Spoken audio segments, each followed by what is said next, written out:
Please do subscribe to our channel for more videos. Click on the bell button for notification. Has 3 minutes for each of the issues and questions raised. They will address those issues as presented to them.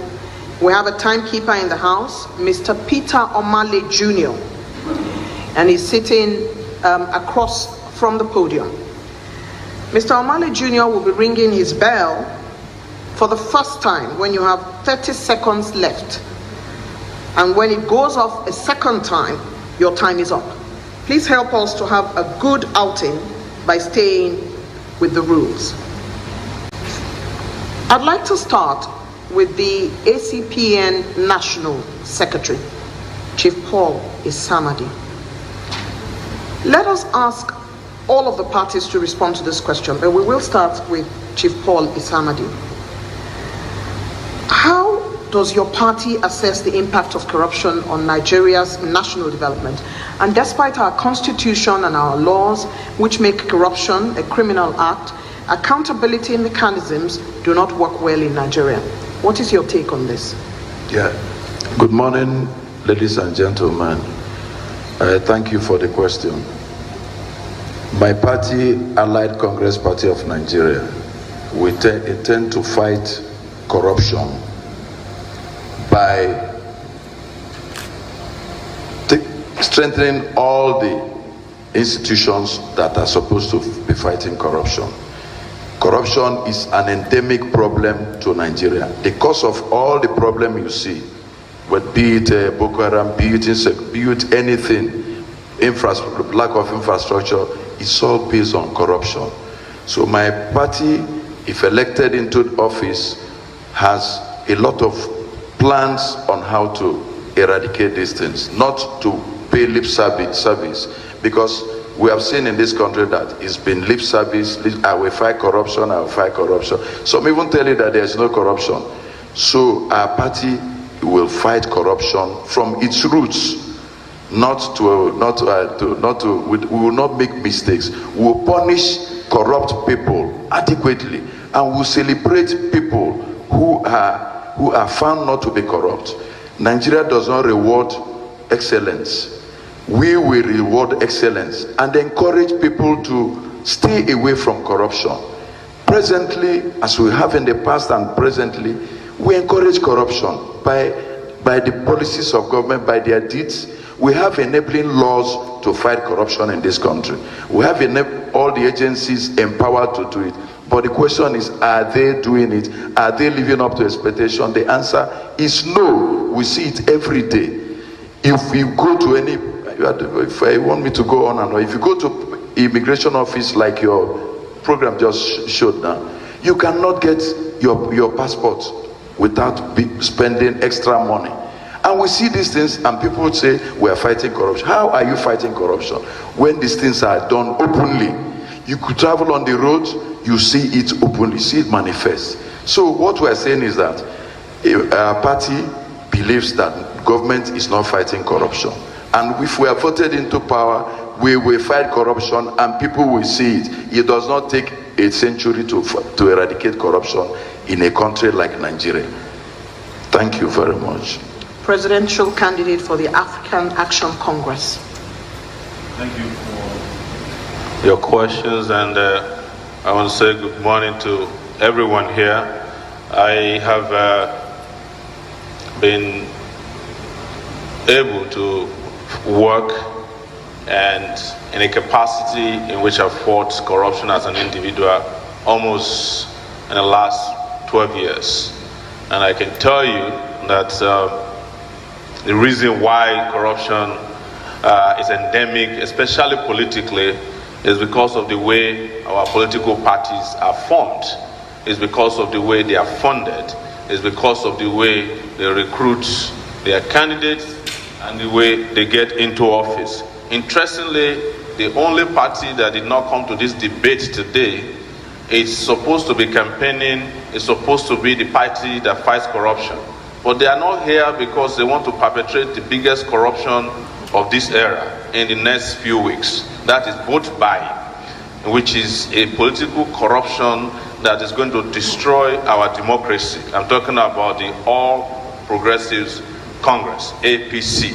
And I hope they are watching us today. I hope they are watching here in Abuja. That would have expected either their party leader or their presidential candidate to come and explain to us how he is going to fight corruption when his party at this time is partnered with some of the most corrupt persons in Nigeria who are being celebrated in their party. But let's talk about our own party and what we intend to do.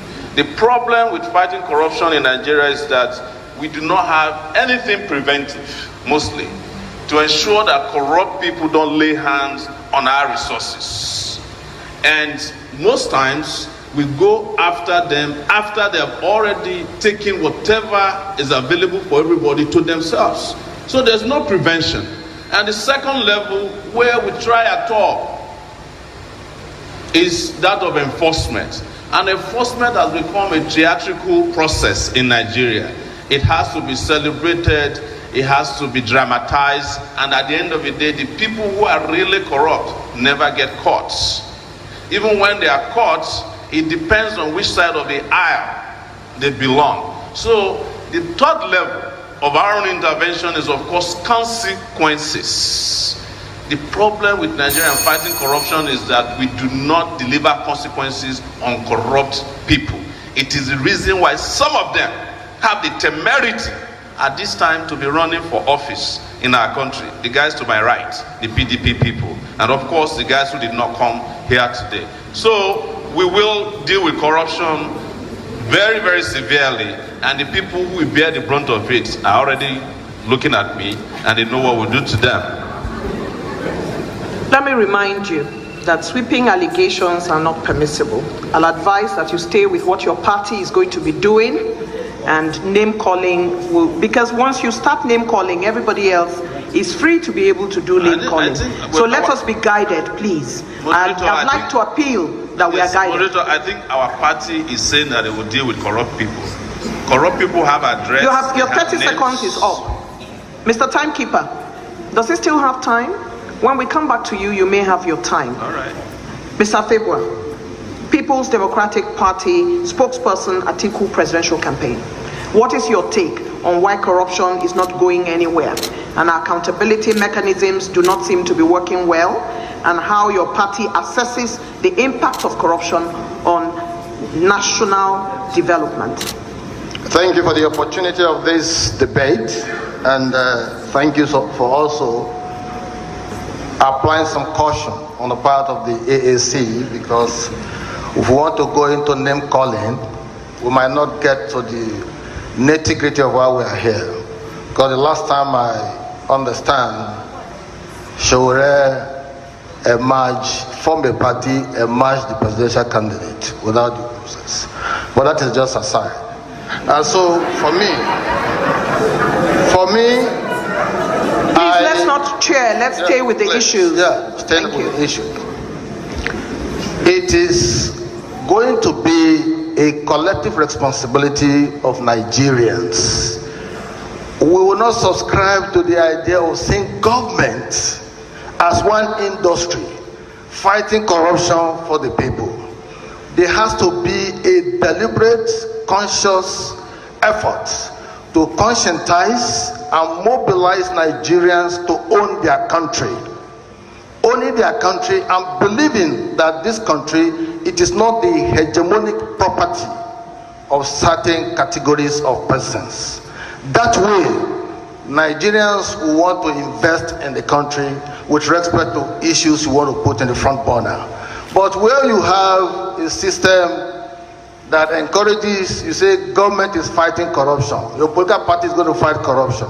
I think a government that has power can only set up the relevant institutional framework that will help to mitigate the incidences of corruption. And doing so, the government must insulate itself away from it, ensuring that there's some level of independence, non-partisanship of the agencies that are set up by law to fight corruption.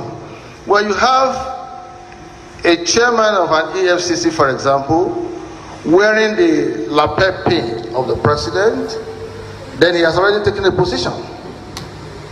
That alone sends the wrong signal, and that's why the perception of him becomes subjective.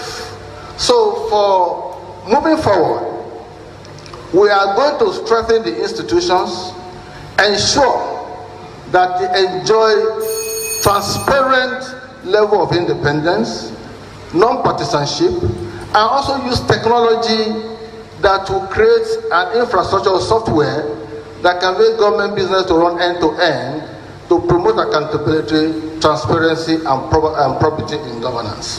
Thank you.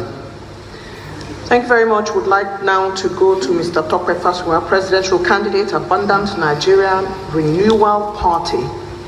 Thank you very much, and it's great to be here. I want to say thank you to CDD for inviting us here and for focusing on this very important topic, corruption and accountability, and for their efforts in having inclusive debates as against some of the ones that we have seen in recent past in this country, where the basis for inviting is opaque.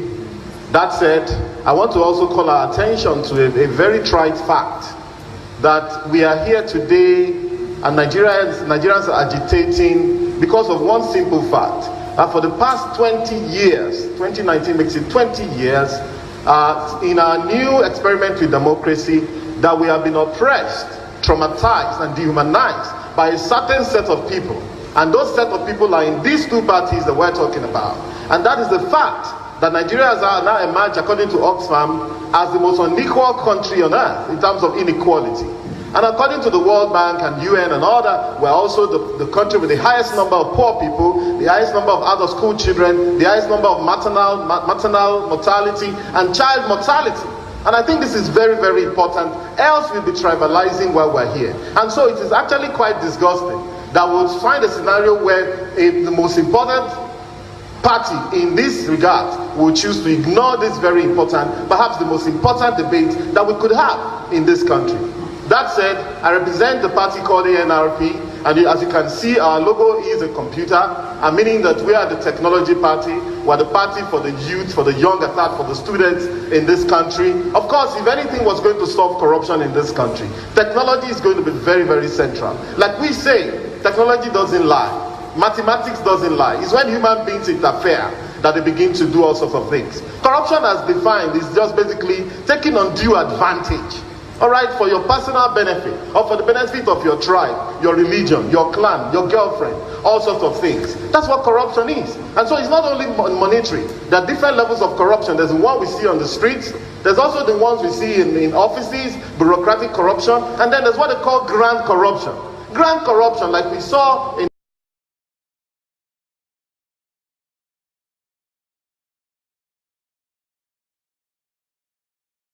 the documentary that just showed, and he bought in 170 million. Nigeria happens to be a country that you will begin to believe that this country was created to be looted, and it is totally unconscionable.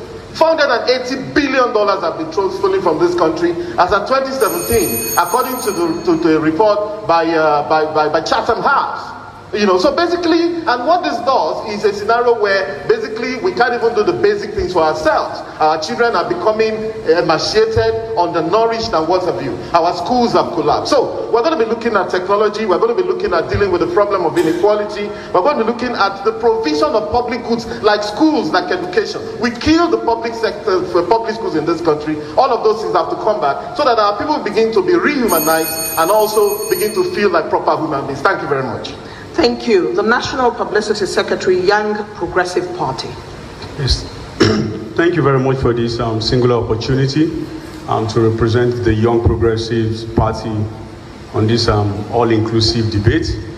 Let me start by just saying I will not really join issues with what the previous parties have done. Rather, I will be here to state what our party will do. But I will not, be able to situate things without, explaining how we got to where we are. Now, corruption is anti-development. And in essence, what I'm trying to say is this: it shares an inverse relationship with development. Now, the higher the corruption, the lower the rate of what? Development. The only difference between developed and underdeveloped countries like ours is the fact that this is the rate of development. The rate of corruption being minimal and what? Development getting higher. So that said, are we saying there is no corruption in these other countries?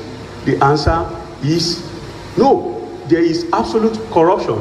But the difference is this, that the rate, the degree of corruption is low. So what are we going to do differently? The fact is that there is this what we call value system decay. Our value system as a country has totally collapsed. And that is what the developed nations hold in high esteem. Have you ever wondered that gone are the days where we begin to say good name is better than money? It's no longer there with this generation. But you agree with me that we used to have it with past generation and even our fathers before us. Now, secondly, we begin to look at the issue of the fact that there is no institutional framework to fight corruption. An individual cannot be bigger than an institution. When you do not have an institution that is devoid of external interference, how can corruption be fought and won? It is actually impossible. And that is why we've done a forensic analysis as to be able to situate the problem with Nigeria and how we intend to tackle corruption. And that is one, we are going to strengthen our value system. Two, we are going to look at the issue of leadership. There is a need for this moral and ethical leadership. We don't have them. What we have today is we see people who just thrive on the altar of nepotism. We don't have leaders who have this conscience to deliver the goods for this country. And three, we are going to review the estate law. The law as we presently have it is an incentive for corruption. Thank you very much. Thank you. I'd like again to remind you that the Center for Democracy and Development set up this debate in order for the citizenry to be able to be part of issue-based campaigns. And so I'm going to give another opportunity to you all, and I'm going to start with you, the Young Progressive Party, to talk about the strategies which you have. And of course, this question applies to all the political parties here present. What is your party? We intend to apply action. We are going to reduce this interaction between individuals. And that is one of the greatest reasons for corruption. Now, when you look at official corruption and you begin to analyze it critically, two problems that have been identified is the issue of budget padding and the issue of contract inflation. After an analysis, we discovered that over this, use what is done, and that is our party, and after before it goes to the National Assembly, we would ensure that it is being audited, so that all the line by line items would be looked at to see that there's no duplication. Secondly, we are going to the issue of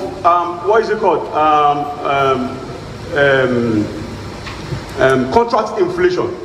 We're going to automate the system.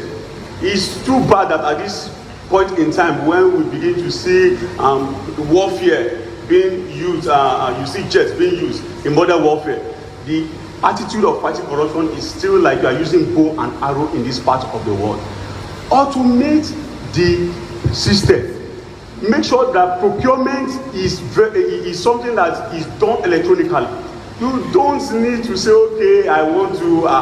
We are actually we are trying to bid for contracts, and at the end of the day, you begin to have personal interaction. No, it's going to be done electronically. The process of bidding is going to be done electronically. The process of winning contracts, vetting capable companies are going to be done electronically, and that in itself would reduce drastically the issue of corruption in this country. Because whether you like it or not, official corruption is the main reason why we are where we are today. And the only way to put an end to it is to be able to reduce the human effect. Let systems, build systems that will do it appropriately. And this we are able to achieve within 4 years because we have stipulated, set out procedures on how this is going to be done. Thank you very much.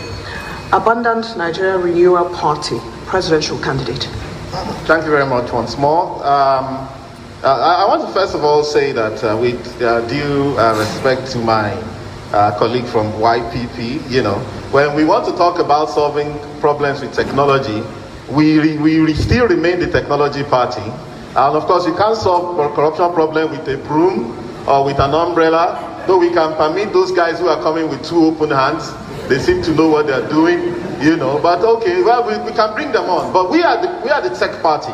And you can see from the little marginal progress that have been made recently in terms of BVN, in terms of TSA, which is actually not the product of this government, but has been something they've been working on in this country for too long. As a matter of fact, the tragedy of things like JIFMIS, TSA, BVN was that it took too long. Sometimes they were cooking this thing for 15 years. And it could have been done better. But we can also see a scenario where just about a week or so ago, it was announced by the DG budget, Mr. Akabueze, that some MDAs are sitting on 2.8 trillion naira of Nigeria's money. In fact, by the end of last year, 2018, the total revenue due to federal government that they got was 2.8 trillion. However, another 2.8 trillion, which is exactly the same amount, was sitting with some MDAs. Now, the point is this, again, if human beings don't get involved and try to cock up technology always delivers. All right, so the whole idea is to be able to get the money away from the hands of these people who are so hungry. And I must quickly say that what we call corruption in this country, a lot of it is addiction, truly. It's an addiction now. Let's place it exactly where this is, a psychosocial analysis of this problem. A lot of it is addiction, a lot of it is psychological problem. We want to be able to take people out and say, listen, go and test this man if he's okay. For 2 weeks, in Yaba left. And then they come back straightened. All right? Or rather, we take them out of the system. It is true. You see, because again, now, but what we're going to also do is to lead by example. In our party constitution, inside our party constitution, it is there that any one of us who wins an election, and by God's grace, when I become the president of this country, May 19, 2019, we are going to, without compulsion, without being pushed, to declare our assets openly. Of course, this is something that can have salutary effects on the rest of the country. So, leadership by example is great. Technology is very important. Psychological test of the people who are running government, very important. Also very important, I'll say before I stop, that there's something called the CAFR, Comprehensive Annual Financial Return, that must be published every year by every MDA of government. Instead of them publishing the obituary of their DG's mother, the birthday of their DG's daughter, and so on, what they are required to do by law in this country, and which we are going to enforce, is to publish their accounts. Thank you very much indeed. I'd like to remind you that you've got 3 minutes, so it's important that you stay with the issues so that the audience here and at home can hear what the strategy of your party is in this direction. People's Democratic Party spokesperson, Atiku presidential campaign. Thank you once again. I would like to remind us that the global definition of corruption is monopoly plus discretion minus accountability. It is the monopoly power of the individuals that leads him to abusing his discretionary powers. So what we'll do as a government will be first to ensure that we deny the institutions and agencies fighting corruption, we deny them of that monopoly power. Rather than have a chairman taken from the Nigerian police as EFCC chairman or ICPC, you have a board made up of distinguished Nigerians who have proven track record of integrity and accountability. Because the history that we have the perception of the Nigerian police is not one where you can find angels, quote and unquote. Of course, we do realize that Nigeria is a country of sins without sinners. You see, every time they say this one is corrupt, this one is corrupt. Look at the individuals who are making those commentaries. They too are enmeshed in endemic corruption. So as a government, once you are able to deal with the issue of monopoly of powers, which leads to abuse of your discretionary powers and taking away accountability, you will now have to ensure that there are special courts created, established to try corruption cases. And those special courts will be given the unfettered independence to be able to take action and conclusively deal with incidences of prosecution and abdication of corruption cases.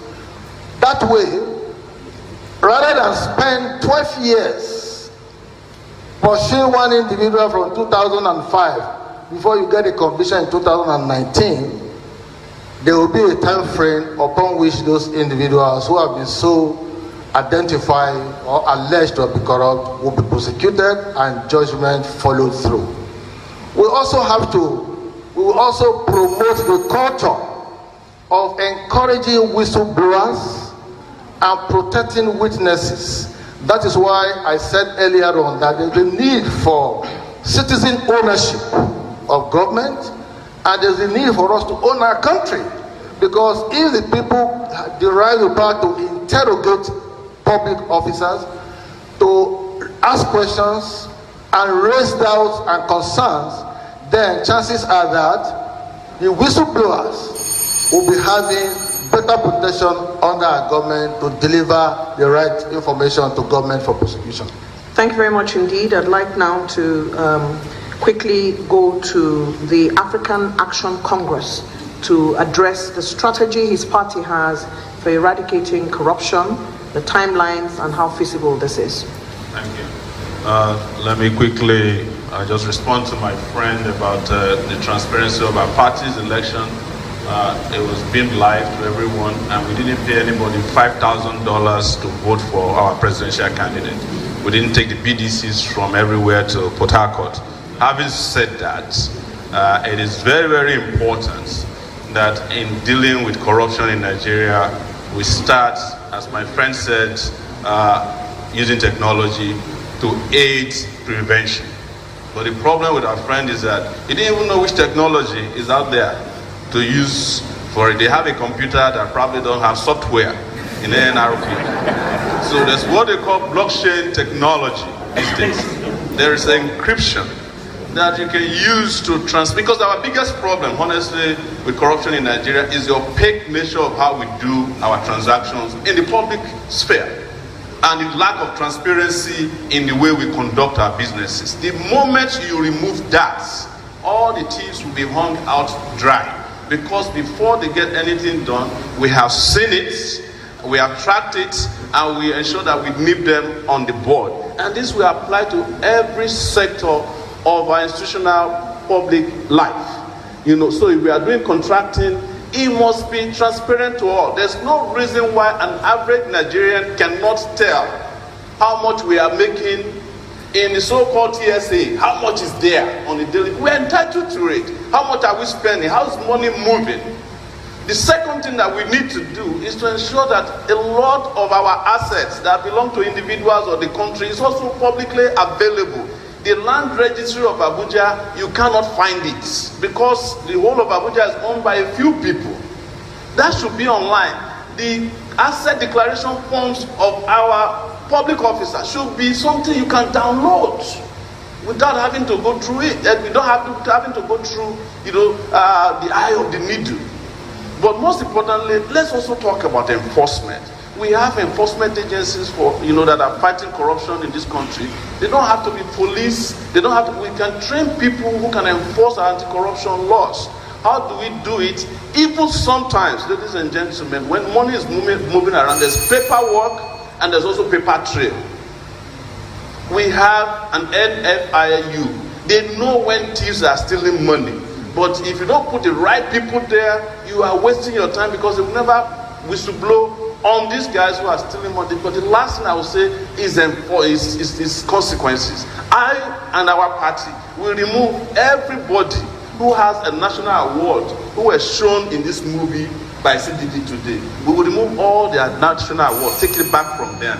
All the GCFRs, the GCONs, and thank all you the very much. Your time is up. Corruption. It's time so that they will know, young people will know that it's not good. Your time is up, sir. Allied like Congress Party of Nigeria, National Secretary. Thank you. Thank you. Our party will fight corruption, like I said, from its roots. You don't just, if somebody is sick of malaria, you administer a paracetamol, Panadol. It only brings down the headache and the malaria continues. So we, as a party, if elected, will fight corruption from its roots. Let me give us a little analysis so that we can understand why this corruption is ravaging everywhere. If I sit down and see my colleague engage in corrupt practices and is thriving, and I am not, it makes me think, even as holy as I may be, it makes me to think, probably this can be the only way. Our party will fight corruption right from even inside the churches. Because, to tell you the truth, make no mistakes, the churches have encouraged corruption in this country. Let me explain that. In those good old days, I'm an old man now, when we were young, we saw people in churches. If you commit a crime against society, the church will rebuke you, and you can't come into this, communicate you. Today, you commit any crime, the churches celebrate you. They encourage corruption, whether you like it or not. That is, we are going to fight corruption down to its roots. The traditional institutions, they give awards just like a government of the day. They give you GS, whatever, whatever, they give you GSM or whatever. They give this to people who are corrupt, who have looted our treasury. And our people will look at it, oh, so probably this is the only way. Let us also look for a way to loot, so that we can get these awards and honors and these traditional titles. So fighting corruption in this country has to take a different dimension. Apart from that, our government is going to seriously make the institutions, strengthen all the institutions that are empowered to fight corruption. We are also going to take the National Orientation Agency in Nigeria, for example. They know that, everybody knows that corruption is our problem. They are not, I repeat, they are not doing anything about it. We need them to go, we need every agency of government to go and enlighten the people continuously, even down to the secondary school. Corruption will be in our government, it will be what from the curriculum of schools. It will be taught in primary, secondary, and the tertiary institutions.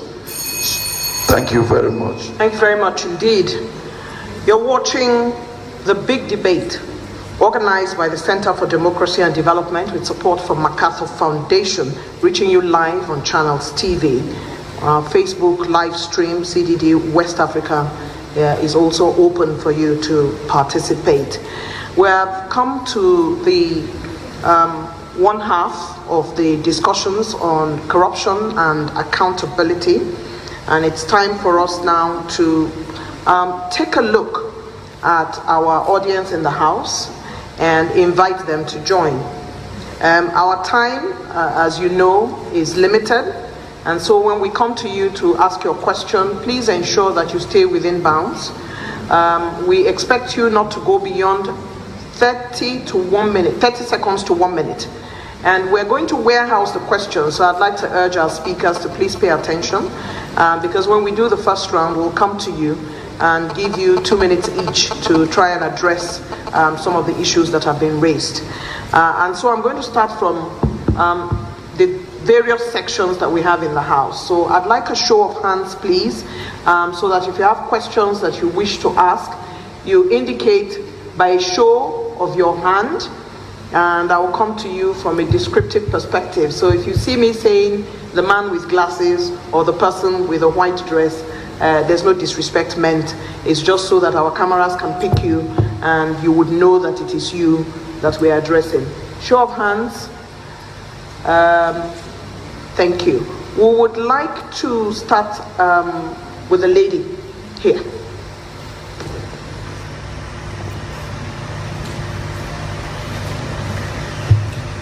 Good morning, all. I'd like to ask a question in line with the background given to us. My name is Dr. Dayo Kusa. I'm an independent consultant and conflict transformation expert based in Abuja. I want to ask a question, anything for the children, because the beginning of life is vital. 2.5 million children die annually from extreme malnutrition. That means before the age of 5. And it has a lot to do with corruption in the health sector. Also in the lack of salaries for their parents and so forth. The beginning of life is important to me as a mother, as a citizen of this country. What would your party do to ensure that new lives go beyond 5 years, become what they need to be in this country? Some of them could even become presidents, but when they are caught up before the age of 5, nothing happens. I thank you. Thank you very much indeed. I'm going to the second row in the house. That is the midsection out here. And let's see if we can ask a member of the young community to address us. The gentleman in the third row in a white, yes. Okay, thank you very much. My name is Inyobong Hussein. I represent Policy Alert. Yeah, I would like to focus on administrative corruption, which is carried out by low and medium bureaucrats. Now, we know that for reforms to be carried out to eradicate administrative corruption, there has to be like a carrot and stick approach, whereby you improve the basic living conditions of bureaucrats while also instituting mechanisms to monitor performance. So I'd like to ask, what's your ideal minimum living wage, and what's your clear-cut actionable plan to ensure that the average Nigerian earns a dignified minimum living wage? Thank you. Thank you. We're going to the third row, and I'll take somebody from the back. The gentleman with a biro in his hand. I can see you from here. Yes, there you are.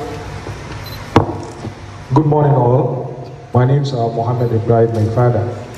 And I just want to ask one question to all the representatives of the parties. We all know what's the problem, but I don't think you have given us a convincing strategy on how to tackle corruption and accountability, as Eugenia raised, with time frames.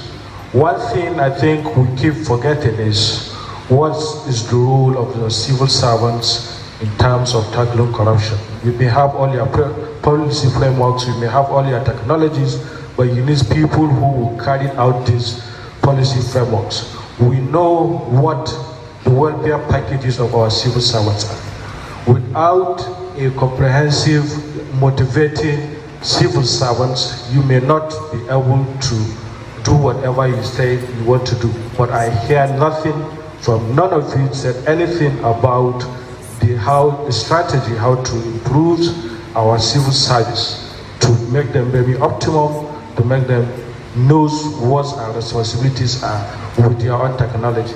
Thank you very much. Thank you. We're going to the last row now, and let's see if we can balance this by gender. Is there any lady on that side? That lady, the lady at the end of that row. Yes, you. Yes.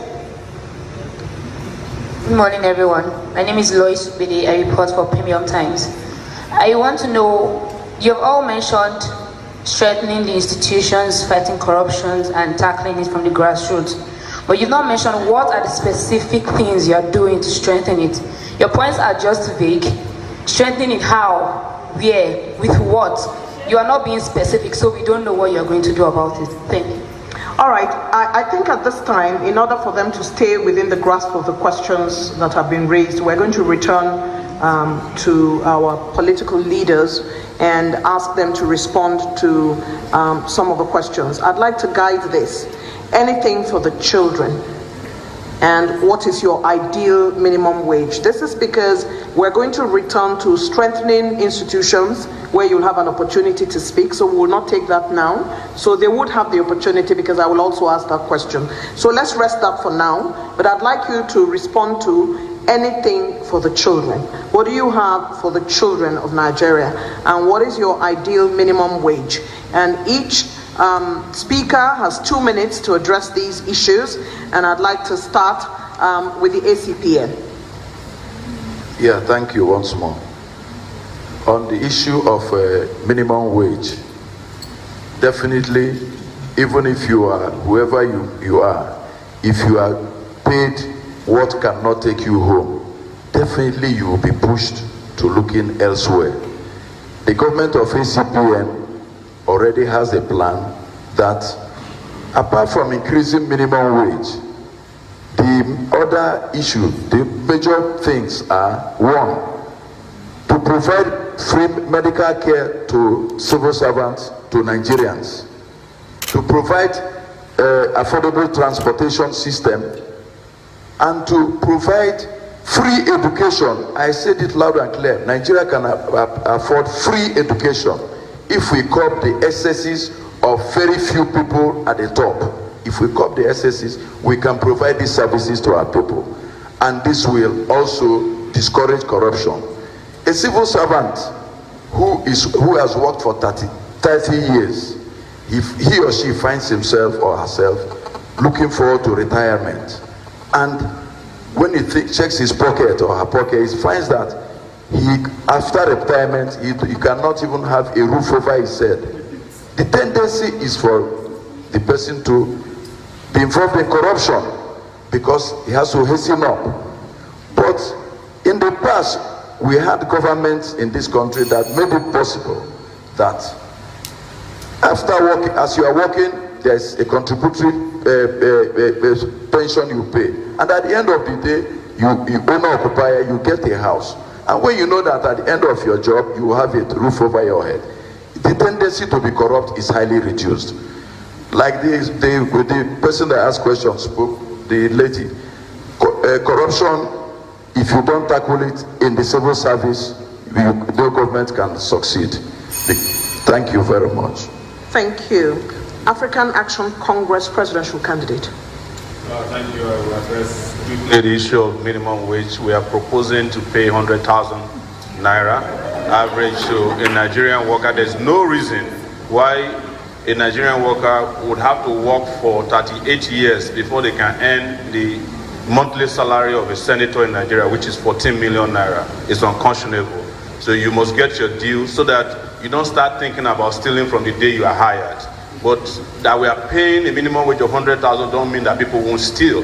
What we have seen in Nigeria is that people who steal the most are people who are earning the most amount of money and allowances from the country. So it's a social disease. It's called kleptomania. You know, when people have so much and they still steal a lot. And we have to cure it again by consequences. As for the children, it is a crime that a country like Nigeria, making so much money, has become the capital of where a child is likely to die before the age of 5. It is not only bad, but our leaders who are supervising the death of these 5-year-olds ought to be tried for a crime against humanity. That is why Nigeria will become a signatory as soon as I become president. And my swearing in will be June 12th, not May 29, because that's the day that we are proposing. Yes? And as soon as that is done, we will be a signatory to, or any process in the International Criminal Court, to make corruption a crime against humanity. I'm going to support that, so that so many of these leaders who have carried out this crime can face the consequences of their actions and inactions. Finally, regarding what we need to do, we invest in kids. We have to invest in these kids, in terms of prenatal, neonatal, and antenatal care. We also have to take over 13 million kids who are not in school back into school by investing at least 1.3 trillion naira in their education. Take them out of the street, so that it will be a crime in this country not to send your child to school the way it is done elsewhere. People's Democratic Party. Thank you very much. Well, for the issue of minimum wage, I think those who don't have experience of governance can celebrate figures that are almost not achievable. But as a party that has experience in governance and going by the latest dynamics in the governance process of this country, we will rather support a restructured Nigeria that gives powers to states and local government to the extent that states will be able to tap into their comparative advantage by way of resources and pay wages that are commensurate with standard and quality of living in that area. You do not expect the same person in Lagos to take 30,000 naira warehousing is going for as much as 1 million naira to rent a house, or 500,000, a simple face me and face you, with someone in the rural area in Jigawa, for example. So what you do as a function of restructuring is to encourage the states to take up issue of minimum wage based on what they can afford. That is one. Secondly, on the issue of healthcare for children, what is there for the children, this issue of restructuring will also empower the local governments with some level of power and authority to be able to promote basic health care for the people. What the government will do is just to provide the enabling environment, because the local government is the closest to the people. The statistics presented by Dr. Kusa are quite alarming. 57 million children don't have access to the common basic health needs, and about 150 million or 130 million thereabout, according to statistics, don't also live in dirty environments. So for us, I'm afraid I have to stop you there so we can give way to the Abundant Nigerian Renewal Party presidential candidate. Thank you very much.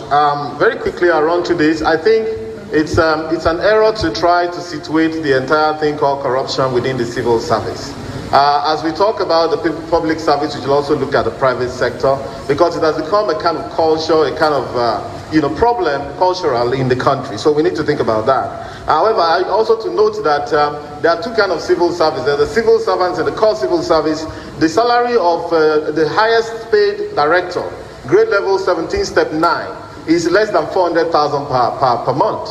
However, when you go to some of the lucky parastatals, that is what a new entrant who just left university gets. So you begin to think about how that director will feel, who has worked for 33 years and has 2 years to retire. However, moving forward, I want to say that in this country, well, in terms of minimum wage, we'll be looking at about 45,000 for now, because 45,000 is where it takes them back to the 2010, minimum wage.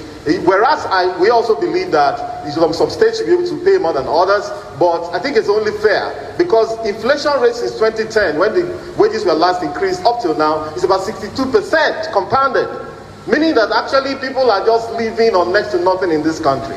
So we need to think about that, but we are going to look at about 45,000. But because I'm an economist, I know that you have to balance your resources. If we can get a consensus around 30,000, we run with that. However, then again, lastly, I'll say that the Human Capital Index done by the World Bank, HCI, gave Nigeria 34%. 34%, and the meaning of that 34% is that any child born in Nigeria has only 34% possibility of attaining their potentials. Now that is very alarming. Therefore, we've been on the street in ANRP demonstrating that immediately our budget for 2019 should be increased to 15 trillion naira, and we know we can. And there's no excuse whatsoever for people to say that we can't do this because people have been so corrupt and have stolen so much. That's how much we can take from you now. Thank you very much. much. To go to the Young Progressive Party National Publicity Secretary. Yes, thank you very much. Let me start by saying the direct consequence of corruption is our placement in the Human Development Index, where presently Nigeria is being ranked second among 157 nations in the world. Now, the Human Development Index is a composite statistics for education and health, for per capita income and life expectancy. As it is today in Nigeria, we currently have over 13.5 million children out of school. Nigeria is the worst place to give birth to children. As it stands today, our life expectancy is being put at 55 years. And as we are speaking, our per capita income is put around GDP to per capita income is put at less than $2,800. So what are we trying to say in essence? You see the impact of corruption. Now, what are we going to do? What we are doing differently is because maybe probably from the background from which we are coming, we are very young people. And we believe young people should be given the opportunity to be able to pilot the affairs of this country. You can't give what you don't have. If what we have today is as a result of what you were able to do, with due respect to political parties that have ruled for the past almost 20 years, I don't think they are coming to give anything different. If at this stage, as at the last time, the last budget, there was a paltry investment of less than 7% on education and less than 4% on health. How do you want to progress as a nation? So what we will do is to massively raise the budget of education and health. Whether we like it or not, we will not go anywhere as a nation if we do not, increase, the budgetary allocation for health and education. And that said, we'll also make sure there is an inbuilt mechanism to ensure that money that is being allocated is judiciously spent, utilized for the purpose for which it has been allocated. Then secondly, on the issue of minimum wage, I want to tell you, you will not have the chance to discuss that. You will have another opportunity perhaps when we come to other issues raised around that. I'd like to quickly go back to the audience and make a quick round of 30 seconds each by a show of hands. Please keep your questions short and don't repeat what somebody else has asked. That way we will make progress. I'd like to start on this side of the divide and go to the back, to the man who has his glasses on his head. Good afternoon. My name is Dayo Laide, and my question is for all the candidates. It is said that an average member of Nigeria's Senate receives about 16 million naira. Constituency allowance, it comes to about 192 million per annum. And the members of the House of Rep probably also receive something in similar range. Do you consider this a fair remuneration to any state official at any level at all? What is your party's plan for dealing with this? Thank you. We're going to the next row because we have to make this quite democratic. We can't take everybody from this row, and we have only 4 questions left, so 3 questions left. So we will take the gentleman with a hat on his head. Oh, with a cap on his head. Thank you. My name is Chido Onuma. I'm the coordinator of the African Center for Media and Information Literacy. My question goes to all the candidates. Is there a way you think that the structure of this country enables corruption? Thank you. Thank you. He has kept it short. The lady in red. Thank you. I have a question for all the candidates. My name is Miriam Bassi Oruboje. I work with Friends of the Earth and the chair of the Alliance for Food Sovereignty in Africa. I've not heard any of you say anything about agriculture. Recently, we've heard of the influx of genetically modified foods in Nigeria. And the same thing has caused, we've heard that Monsanto, the company who is responsible for getting patents for most of this food, has caused cancer. And somebody actually got a judgment of more than close to millions of naira. We have these products in Nigeria now, and we have this company also giving permits to bring in this. What will happen to our food system? I'm really interested in what is on my plate. What are you going to do about the influx of genetically modified foods and agriculture and small-scale farmers. What are you going to do? And finally, we're going to that last row, and the very last person on that row, this time with a cap on his head. Good morning, everybody. My name is Olumide Samson. It has been posited in some quarters that the rule of law is more important than even corruption itself. So my question would be, are we okay with the application of the rule of law? If not, is it okay? If not, what will you do differently and how will you do it differently? Thank you very much for that first round of questions and comments. That will be it, and I would like to start with the Young Progressive Party. Before then, let me refresh you quickly what the issues are. Fair remuneration, salaries of, I think it was said, members of the National Assembly, and is there a way that the way Nigeria is structured leads to corruption? And finally, what is on our plate? What kind of food, what kind of imports?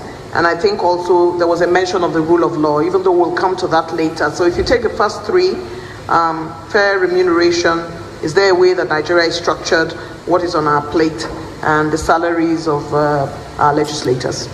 2 minutes each. Yes, I understand. The time is always a problem right here. So please, I'm going to be very, very swift. On the issue of 16 million, which for, what is it called, the National Assembly members, I think that is wicked. If we are here contemplating whether to pay 30,000 naira per month to civil servants, yet we cannot reach a conclusion, and some people are earning 16 million for I don't know for what is uncalled for. But I think there is a need for us to review our wage system. This issue of allowances, that is where you see most of this money are being eaten into. If you ask them the actual wage, they might tell you that they are not earning up to 1 million naira. So there's a need for a real audit, and I still want to advocate, and that's what my party stands for, that national lawmaking should be part-time. It should be on a part-time basis. Let those who really have the genuine interest of this nation come to the National Assembly. That said, something will be done about that. Is uncalled for, is unsustainable. On the issue of this present structure, does it encourage corruption? The answer is absolutely yes.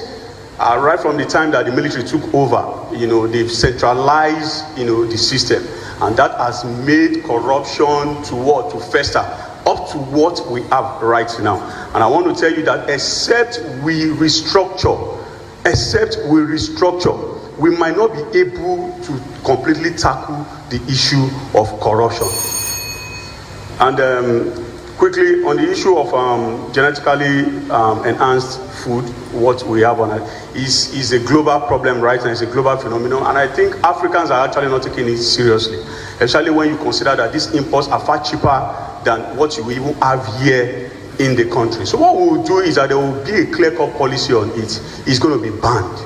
Anything we cannot produce, we should not consume. Let's consume what we produce. By then, we can grow. Thank you. It's time to come to you now, Abundant Nigerian Renewal Party presidential candidate. Thank you very much. I'll be very, very, very quick. I want to quickly say that the effects of corruption include disunity, poverty, death. For example, we saw someone who was cleaning bins with sniper the other time. Death, inequality, terrorism, loss of individual and corporate, dignity, also segregation, class society, and accidents. People build houses with the wrong materials and people die. So therefore, it's an endemic issue in this country. And also, I want to say that Lee Kuan Yew, it was who said that the biggest demographic in any country are the children unborn. And I want us to think about that the biggest demographic in any country are the children unborn. So we're going to make it into a philosophy in our government that we must always think about the children unborn. And then after that, then we think about the children that are here now. And everything must be done to protect them, because the society will be judged by how you treat your most vulnerable people. And that said, we have been again on the streets, and we're saying that starting now, Our budgets should be reviewed in a way that will favor the poorest people and the most vulnerable people in our country. According to Adamufika report, 25% of our budget as of 2010 and going forward is spent by 18,000 top people who are top politicians and top civil servants. They spend all of 25% of our budget. This is unacceptable. And in saying that, we are also saying that this country should be growing at our economy at 15 to 20%. So it's a kind of vision we bring to the table. Therefore, we don't actually support this idea where senators, because people are earning so much because they can. Totally unacceptable. We support, a part-time legislature. Also, we believe that the structure of this country is not helping. However, that restructuring should be written into the constitution of this country, because you are never going to get a perfect structure. So it's something you have to keep working on every 3 to 4 years. Thank you very much. People's Democratic Party. Thank you very much. Just earlier on I said it would be good for citizen ownership of government, and that's where the issue of remuneration for senators and lawmakers come in. It is very easy for you to say 16 million for senator is unacceptable, it's all of this, it's all of that. But in practice, have we considered that our politics is so monetized to the point that it takes two to tango, both the electorate and those who are seeking public office? When they come with you with money, you collect money. You are indirectly telling them that they can do anything they like with the budget and the finances and resources of the country. So what we should do on our own side as followers is for us to continue to insist that we demonetize the electoral process and the politics process that throw up such a lawmaker and a senator who will go there to reap your destiny and reap that of your children's destiny in the name of making laws for the good governance of the country. So that is where issue of restructuring also come in place. If you have restructuring, you will not have one almighty Abuja, they call it federal might, that beats down on the throat of all the states. What you have is a federal government that would lay emphasis on economy, defense, and rule of law, then allow the states to take charge of their resources, and they pay remuneration of royalty or fines to the federal center. And that takes me to the issue of agriculture. What we will do as a government is to reform the land use system. At present, the idea of thinking that federal government owns what is in my little village of Okwela is out of the way. If you want to prospect anything or mining or what have you, by the time you see the laws, one man is sitting down here as a permanent secretary, dishing out orders of what happens in the resources that happen in my own village. That's about all we can take on that issue at this moment. And I would quickly like us to go to the African Action Congress. Thank you. I will address directly the issue of genetically modified food first and foremost. I'm totally opposed to genetically modified food. And I will be sending a message to people who tie that to aid, that if you have to give us money so that we can kill ourselves, you might as well just shove your aid. And I'm going to ensure that we have food security in this country, grow our own food that is healthy, that is natural and organic. And we can do it, not only feed ourselves, we can feed the African continent with a landmass and our agricultural system if it's revolutionized. So that's my position. On these senators, we have to do a little bit of radicalism with even our structure. We don't need a bicameral legislative system in Nigeria. It's just too wasteful, and it has become the coven of thieves. All the retired governors go to the Senate after they have looted their states. We should not be funding that. It should be part of the restructuring debate that we can make do with a unicameral legislative system of part-time legislators. They don't have bicameral legislative system in Senegal. They've completed the second airport. They don't have it in South Korea. What are we doing with it here? That is why they have so much money. They not only engage in stealing our money, they engage in crime. We have senators in this country that are cited for armed robbery, murder, because they are just living large on our backs. On the issue of the structure of Nigeria, I have to say that everything Nigeria, with due respect, and I'm sorry, there's just too much fraud about Nigeria, because it was set up by the colonialists as a business, not as a nation. But we cannot continue to give that excuse as a reason why we can't fix our own country at this time. Even the name Nigeria was obtained from the girlfriend of Lord Lugard. It wasn't us that gave. Look at the Nigerian flag, tasteless, just black, well, white and green. A lot of things needs to be done. Okay, that's all we can take on this issue at this time. Allied Congress Party of Nigeria. One house, please. Allied Congress Party of Nigeria. One house.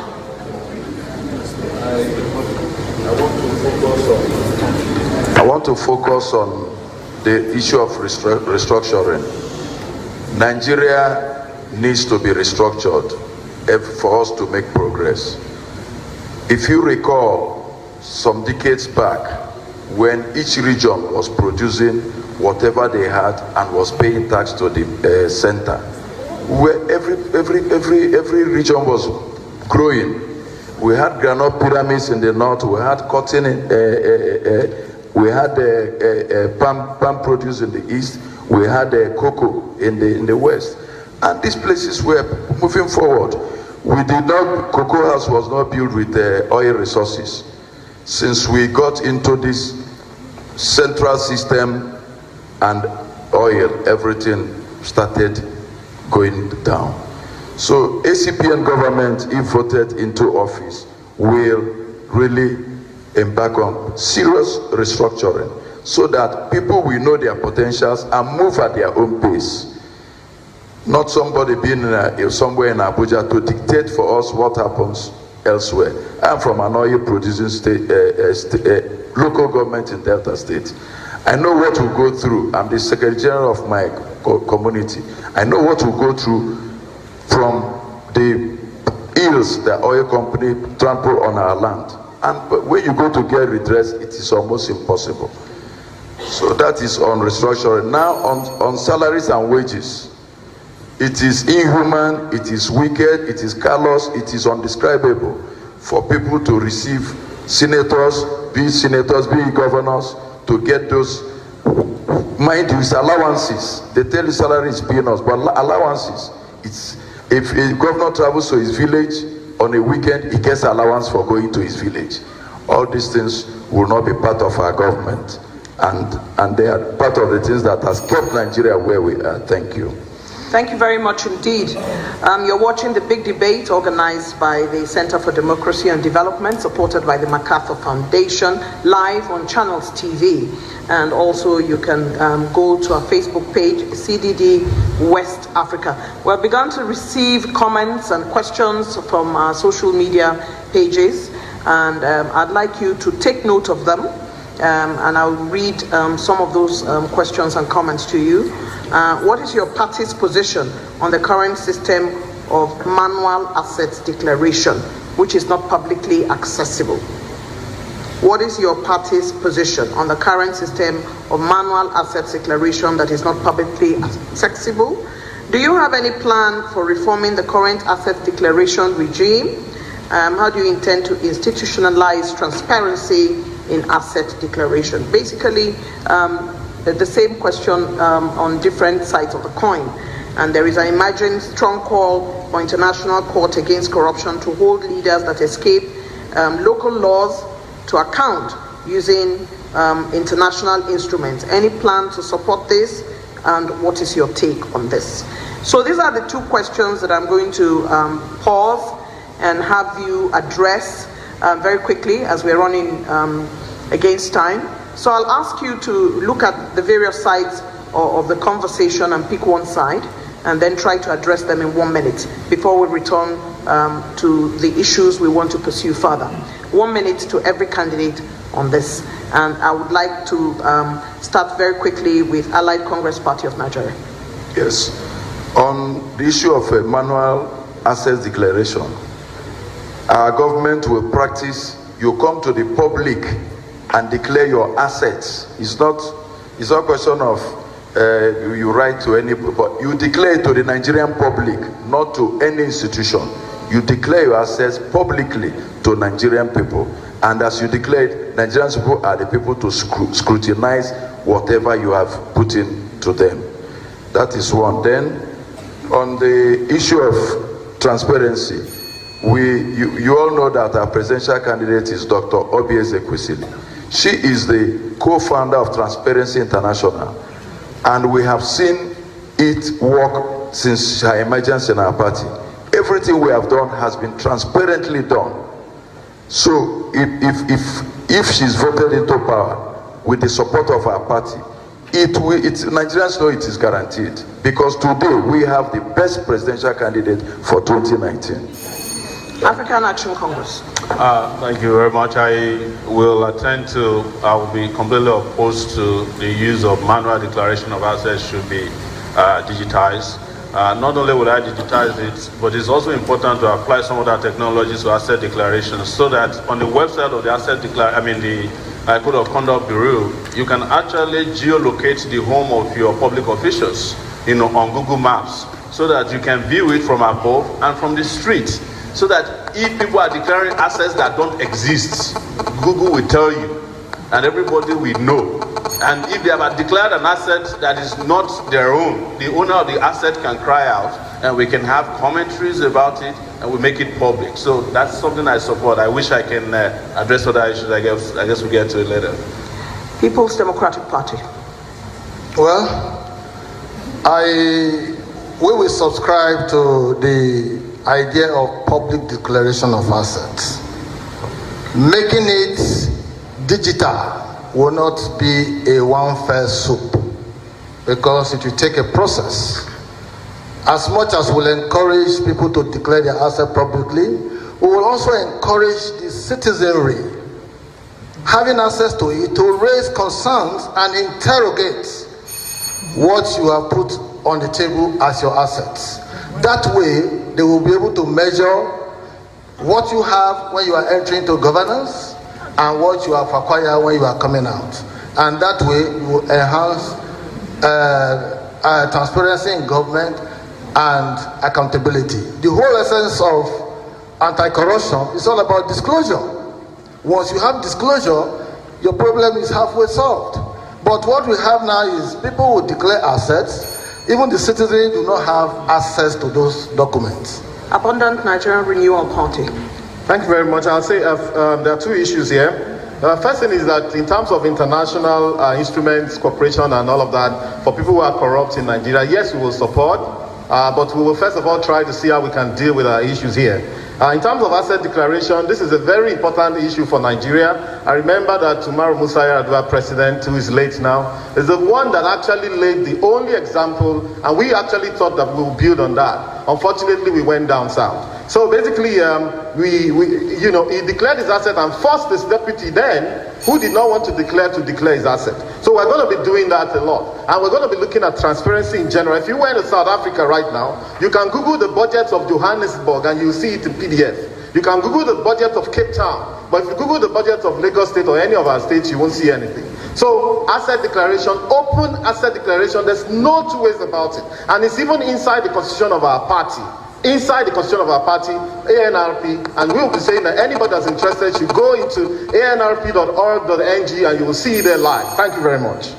Young Progressive Party. Yes, thank you very much. Only mentally lazy leaders will tell you that it is difficult to actually institute an e-governance regime.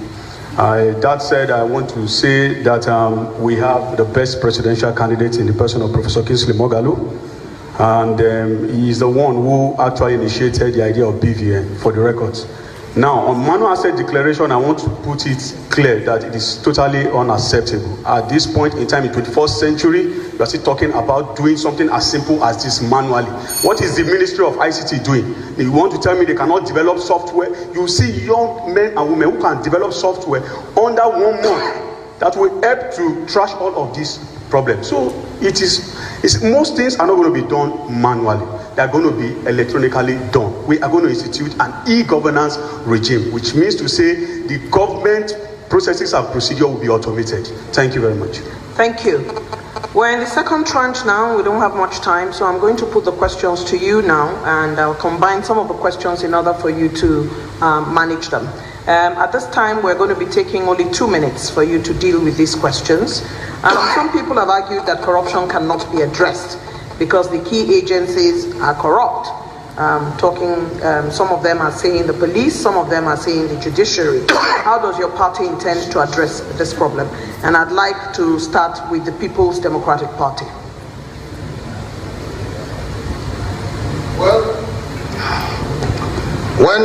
when I said earlier on that there will be institutional reforms, I also went further to say that what we have in place, the EFCC, ICPC, Code of Conduct Bureau and all of that, will enjoy independence, will enjoy a non-partisan approach to the extent that government will take itself away from it and see it as independent as it could be. That is one. Presently, the recruitment system into the EFCC and ICPC is shrouded in secrecy. That also opens room for corruption, because that is what promotes nepotism, cronyism, favoritism, selective amnesia, and what have you. And you are getting people who are expected to be anti-corruption watchdogs into a system. Yet, the processes of recruitment is shrouded in secrecy. To that extent, our government will ensure that there is an open, merit-driven process of recruitment into EFCC, as well as promoting the process of ensuring that there's public disclosure of resources getting into EFCC. I'm not sure if you throw the question here, anybody will tell you this is the budget of the EFCC for 2019 or 2018. Everything is shrouded in secrecy. How much money do you invest in pursuing a case? Somebody has stolen 10 million naira. Are you going to invest 30 million to chase it? So, our government will ensure that the books are kept open. EFCC has not published audited report in the last 15, 16 years since its existence. Why is it so? If you are not doing the right things as an agency of government, you have no business coming to interrogate me while I'm not doing the right thing. So the charity will begin at the home of EFCC, ICPC, and other anti-corruption agencies, to the extent that people will have a say in what goes on there. But this idea of... I'm sorry, I have to stop you there. We go to African Action Congress. Yeah, I think part of the problem we've had over these years is that we are relying too much on these ad hoc organizations to address corruption without thinking about institutionalizing the anti-corruption fight. Apart from the established organizations, I also think that we should strengthen the police. It's actually the job of the police to catch corrupt people. That is why whenever you set up the organization, you go back to the police to look for people to carry out enforcement. So why don't we strengthen our police, train them properly? You know, look, we might keep saying that the police is the most corrupt, but it's the same police that produce Nuhu Ribadu. In fact, every time we are looking for the most non-corrupt human being to fight corruption, we go to the Nigerian police. So we have to focus on our police in addition to the existing organization, but I also have to support, and I'm sorry to agree with him on that one, that I support the independence of the EFCC. Right now, for you to get prosecution of anyone in Nigeria, the EFCC must first carry your file to the villa. And if the villa says don't touch the person will not be prosecuted. If they say touch the person, it doesn't matter how clean the person is, EFCC will find something against you. You know, when you are talking about, you say, don't mention names of people. Look, one of the things we have to seriously be talking about, we have to be mobilizing shame against people who are stealing and destroying the country. Because they have a home address, they have a surname, they have a first name. It's the reason why I was so appalled not to see APC people here today, because we have mentioned the likes of Akpabio and Ojus Okalu, who are undergoing investigation and corruption, who are members of the party. The same way we can talk about Saraki and the rest of them, who are the major operators of the PDP.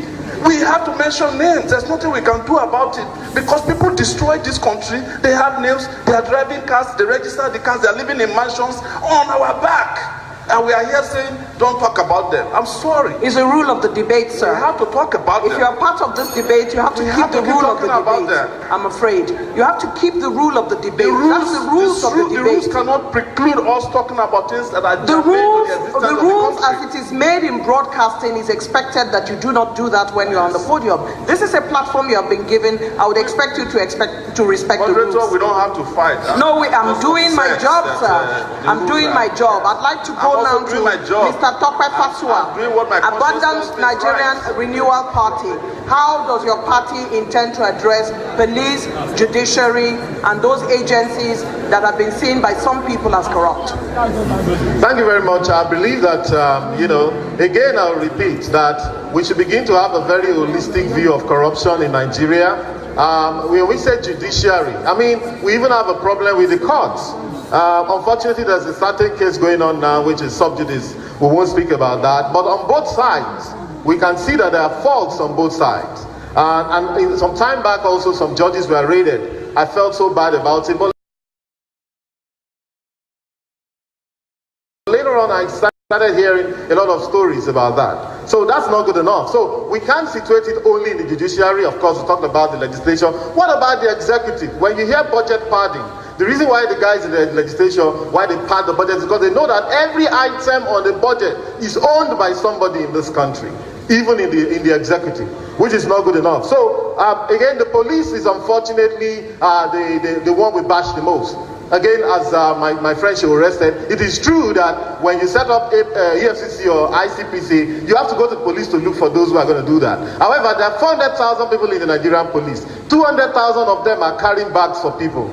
According to the police themselves, according to the former chairman of the PSC, Michael Kiro, 50% of our Nigerian police are bag carriers for people. That's not good enough. What we did is we destroyed the police. And so no matter how many of these agencies we create, we're going to have the same institutional problems. The problem with institutions in this country is that people who are maybe politicians and so-called powerful people, and those are the people that we're going to demystify. And we're demystifying them by running for presidency in this country to let them know that they are ordinary human beings and we can do a better job with this country. Thank you very much.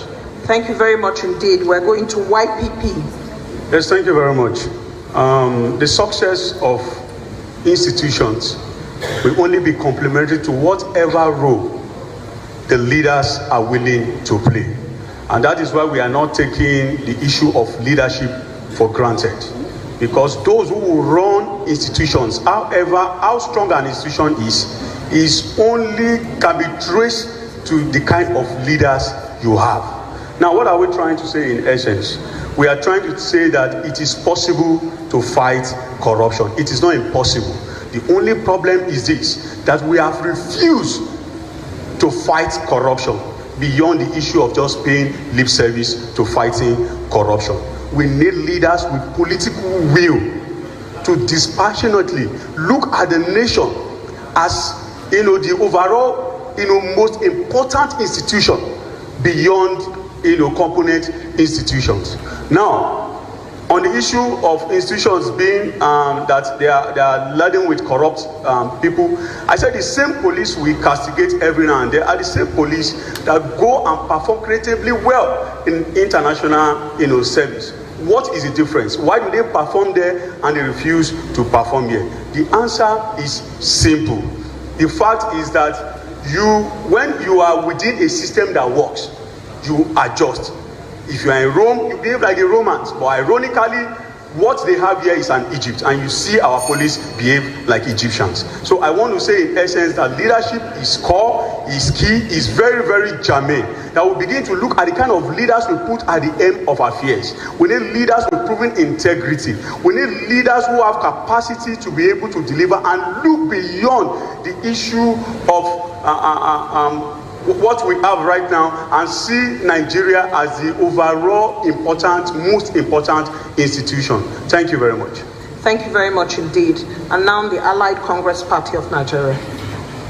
Yeah, on police, we witnessed in this country some decades ago, I always say it, where we never had EFCC, we never had ICPC. But the Nigeria police, their CID section was very effective and efficient. Better than the DSS or TTC we have today. You see those days, policemen under the CID section will go and wine and dine with criminals and plan operation with armed robbers, because armed robbery was the in thing then. And on the day of the robbery, they will get them arrested. That is how the police worked when we had a fairly independent police force. But today, we have agencies here and there, yet we are not getting results. So we should ask ourselves the question, where did we go wrong? Another good example is Federal Ministry of Works. They created FEMA, they created this, and yet they award contracts to their cronies, to different companies. In our ACPN government, we will mobilize and strengthen Ministry of Works. Provide them, we have qualified engineers, they provide them with the equipment, they will do our roads. We don't need FEMA, we don't need all these other agencies. That's on that part. Then on the police has to be strengthened. And we forget about all these agencies here and there. If you effectively make police to be independent, which is part of what we are going to do, the appointment of IG or Commissioner of Police will have nothing to do with our government. It will be an institution on its own. It will be allowed to thrive. And you get the best of police. Like my colleague said, when our Nigeria police go elsewhere to do peacekeeping, they excel because they are provided with enabling good environment, which we don't provide here. Thank you. Thank you very much indeed. You're watching the big debate organized by the Center for Democracy and Development with support from the MacArthur Foundation, live on Channels Television. We're going to take the last question. And this last question applies to the political parties. And I'd like to give it only 1 minute, 30 seconds. Our time is fast spent. So Mr. Timekeeper, please take note of 1 minute, 30 seconds. It's an important question, so I'd like you to please focus. Party primaries threw up a lot of corruption issues with allegations of vote buying and bribery of party officials. If the political class is implicated, why should Nigerians believe parties when they talk about combating corruption? And I would like to start with the African Action Congress. Well, we're a new party, and we've only been 4 months. We started as a movement before then that had been around for 9 months. And within 4 months, we have shown character, we've shown competence, we've shown transparency. Our party, as I'm standing in front of you, has 3,999,000 naira in its account. It's not been touched. No party, especially the established ones, can tell you how much they have, because they have too much money. And we have been able to set up all over the country. We have traveled to 33 states with less than 100 million naira. What we want to do is also ensure that we sanitize the political system in such a way that people no longer believe in money. We demystify money. People will tell you that if you don't have money, you can't contest for the presidency. Is a lie. You can contest for the presidency of Nigeria if you don't have money, if people give you money. And we receive money. I have received almost 99 million naira today from GoFundMe, which is transparently available publicly, and also from contribution from a Zenith bank account we set up. And with that, we traveled around this country. So what we're saying is that our party is not engaged in any form of corruption. Regardless of what our friend was trying to insinuate here, they try to tar other people with the kind of their own dirty brush, But our party is available to be scrutinized. We are not buying any votes. I don't give money to anybody. I don't give money to police. It's the reason why I don't have police protection, because the police people want me to pay them for it. I say I can't afford to pay police to protect me. Mr. February, People's Democratic Party. Well, thank you. I can excuse Sowore because he represents one of the briefcase parties, so he can sit, just register a party, be the sole candidate, and collect money from people. You declare that you have received 99 million naira, and you are telling us that only 3.9 million is left. That means you have spent up to that amount. But you've forgotten to tell us how much dollars, because you have an online account where people were paying dollars into. You have not told us that. So, no, I'm making my point. Let me have that. So, just to tell you that anybody who wants to talk about anti-corruption must also come with clean hands. Having said that, the party primaries process, like you said, for the big parties, the competition is always rife, and it boils down to the issue of trying to find, platforms where we can begin to talk of demonetizing the primaries process, the electoral process. Because the moment you give money and somebody takes, then you are indirectly buying his conscience and you are taking over his destiny. So what we should do as political parties, as Nigerians, is to create opportunity for people to begin to interrogate processes of primaries or party, processes of throwing up leadership, so that in the final analysis, whatever they do will also reflect in the psyche of what obtains in their respective political parties. Thank you. Abundant Nigeria Renewal Party. Well, thank you very much. Regarding primaries, what I would want to say is that a lot of Nigerians are agitated. INEC came out with the statistics of voters the other time. 22 million of them were students. About more than 50% were young people, or even 60%. And there's a reason why we're agitating.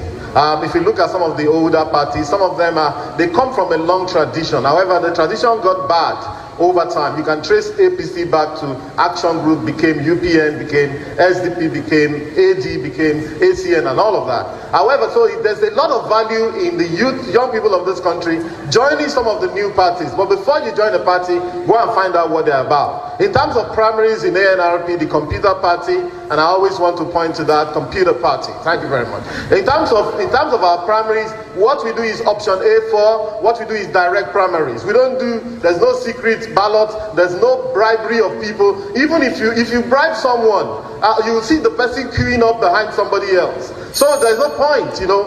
The transparency is Thank you now. very much, sir. That was 30 seconds to go. Was that 30 seconds? I apologize. Yes, I have 1 minute more now. Thank you. My sincere apologies. So in terms of it's option A for transparency is for now. Technology is for now. We live in the age of artificial intelligence, big data, connectivity. You know, we live in the age of robotics. We live in the age of total transparency. And so the youth of this country should rise up and do something of your own. Enough of queuing behind mediocrity, because I believe we can do it. Thank you very much. Thank you, and thank you. YPP. Yes, thank you very much. For Young Progressives Party, I want to tell you unequivocally that we actually organized a very transparent process. Ours was open. It was also an option A4 system that we adopted. You know, and at the end of the day, it threw up somebody in the mode of Professor Kingsley Moghalu, whom we all know that with all his competence and ability and capacity, may not be able to pick such ticket from the traditional parties. However, that said, I want to tell you that we uphold the sanctity of transparency and accountability in high regard. If you go through our motto, unity, service, and accountability, accountability is one of our core values.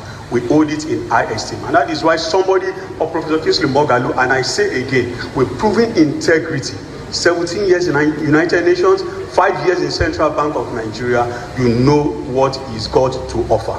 Now, is it possible? Yes, I want to tell you emphatically that it is possible. The choice is entirely ours.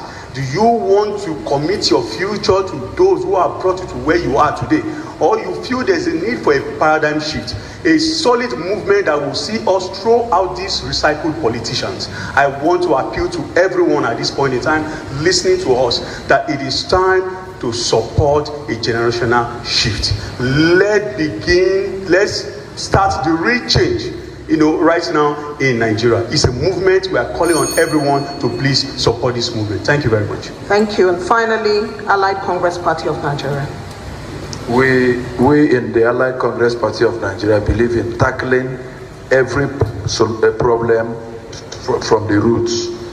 On the issue of party primaries and party processes, it is important that we should practice what other democracies do. There has to be, the political parties are like institutions, and they have to be provided for by the government. Party funding is very, very important in Nigeria, and it is not happening here. The last time we made a presentation to Jega, he said until it is legislated, he will not do it. Then the two big parties then, PDP and APC, they have all the senators. They don't care, they know how they get their funding. They didn't bother about it.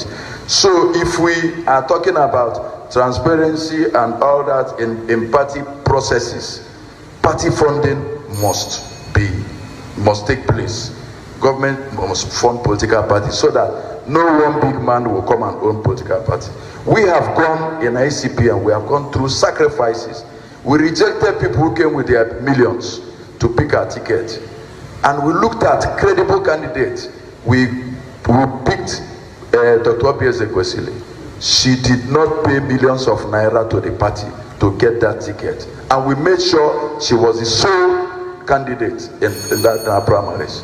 So what I'm saying is that on that, our party has done very well. And what we're also saying is that party funding is important to enable the process, enable responsible people come to take political office. Thank you very much. Thank you. And on that note, we've come to the end of the debate on corruption and accountability organized by the Center for Democracy and Development. We want to thank the African Action Congress, ACPN, PDP, ANRP, and YPP for taking time to join us, and our lovely audience for participating. I'd like at this point to bring this to a close and to thank you all for participating both at home and here. My name is Eugenia Abu. It has been a pleasure to serve.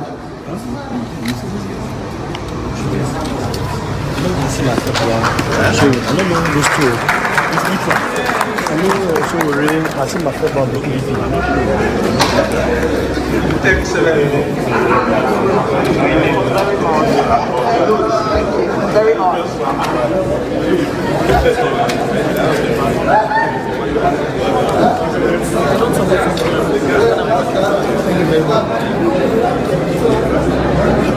Well done,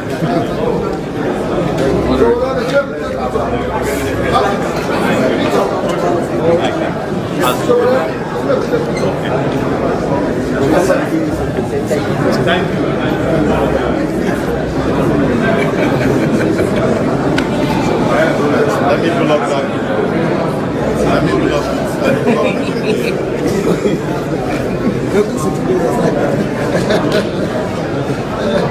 For Presido, this all don't be jump and go. Atide, Ashebere. Save all, not if we want for the show. Follow the leader.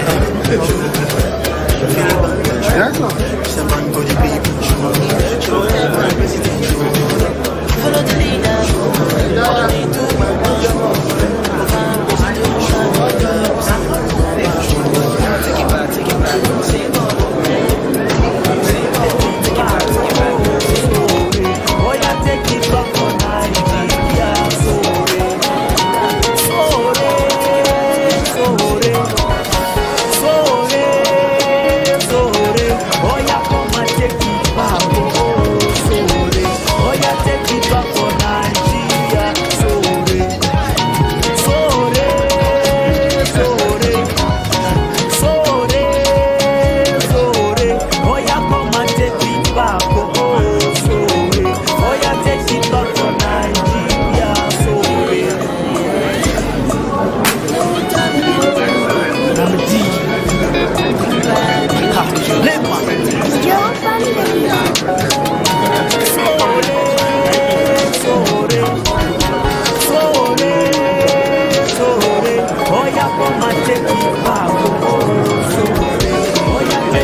Shine the light in the dark to make everything connect. Pay attention to the voice. Sowore is the choice. He is the man, he is the one. Make nobody come to make noise. Get the ability to change our society, to bring the security, for proper accountability. We need to change the level. Maybe we need to grow. We need to Sowore. Make poverty come up.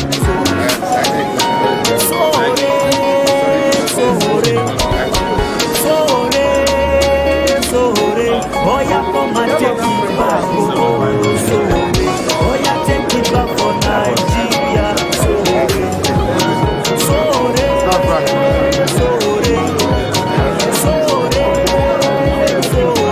Oya, come and take it back.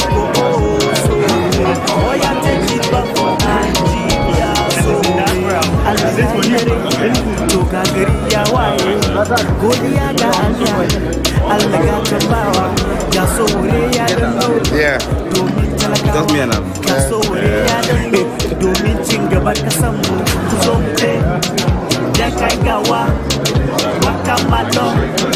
Come make we dey go.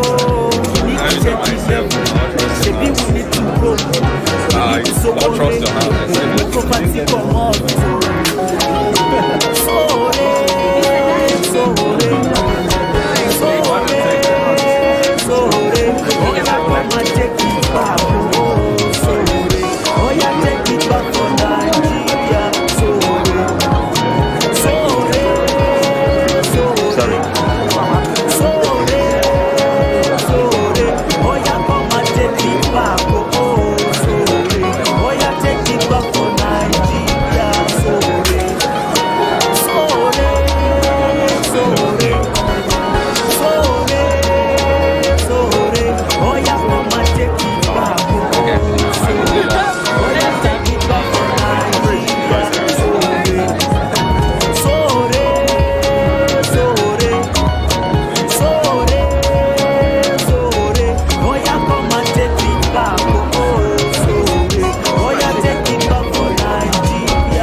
Thank you so much.